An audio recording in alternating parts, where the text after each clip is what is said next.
জন নাট্য সংস্থা পরিবেশন করতে চলেছি আমাদের নাটক পঞ্চম বেদা কথা।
আমাদের পূর্ব পর্ব এখানেই শেষ হল।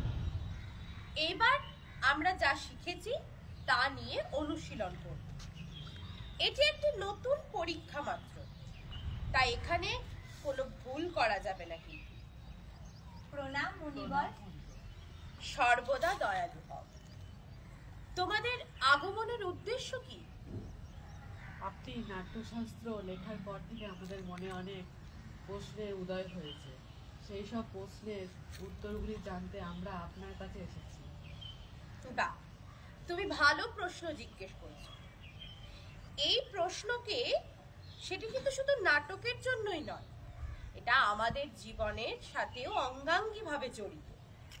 ত্রেতা যুগের পরে মানুষের লোভ, লালসা সমস্ত কিছুই বেড়ে উঠেছে, পাপ কার্য করতে শুরু করেছে। তখন ইন্দ্র ব্রহ্মার কাছে প্রার্থনা করলেন, এমন একটি মাধ্যম তৈরি করতে হবে যা চোখেও দেখা যায় আবার কানেও শোনা যায়, যাতে করে মানুষের মোক্ষ পথের সৃষ্টি হবে।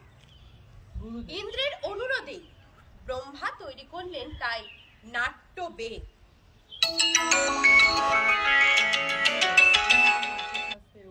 একটা ব্যবস্থা করতে হবে। মনে রাখতে হবে এই নাটকের মাধ্যমে আমরা মানুষকে শিক্ষা দিই, ধর্মের পথে এগিয়ে যেতে পারি।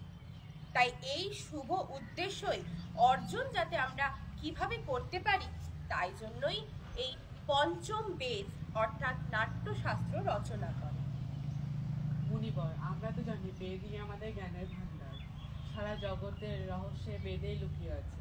সুতরাং এই বেদ আমাদের জন্য যথেষ্ট। তাও কেন নতুন বেদ তৈরি করা হলো? এই নাটকটি যে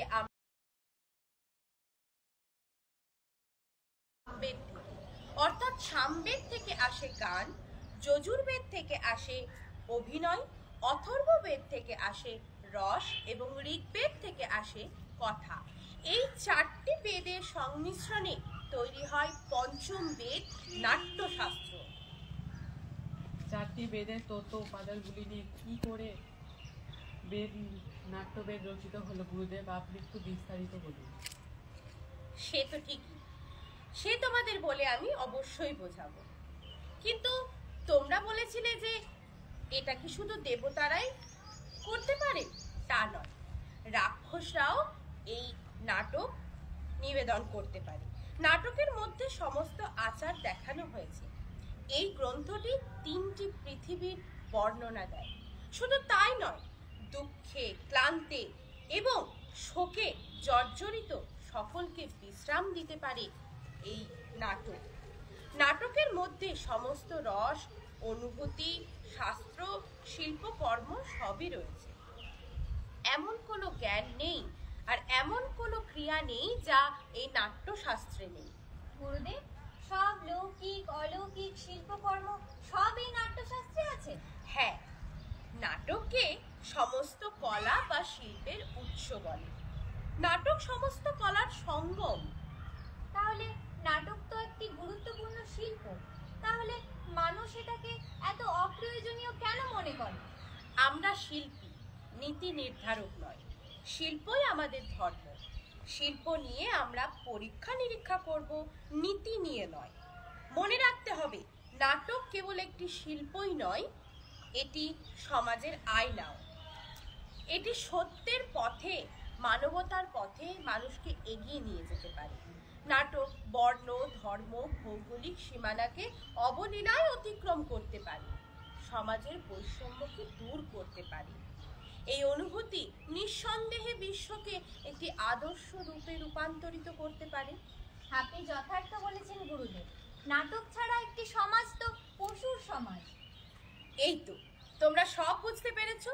শিল্প হলো সমাজের একটি গুরুত্বপূর্ণ অংশ, আর শিল্প আর শিল্পীকে সম্মান দেবার জন্যই সৃষ্টি হয়েছে পঞ্চম বেদ, নাট্যশাস্ত্র। হ্যাঁ গুরুদেব, পঞ্চম বেদ সব বেদের জ্ঞান নিয়েই তৈরি, আমরা সবাই বুঝতে পেরেছি। তাপসবৃন্দ, আমরা নাট্যশিল্পীরা তোমাদের স্বাগত জানাচ্ছি। তোমরা প্রস্তুত হও, তোমাদের জন্য তারা অপেক্ষা করছে। সেখানে গিয়ে তোমরা এই নাটকটি উপভোগ করো।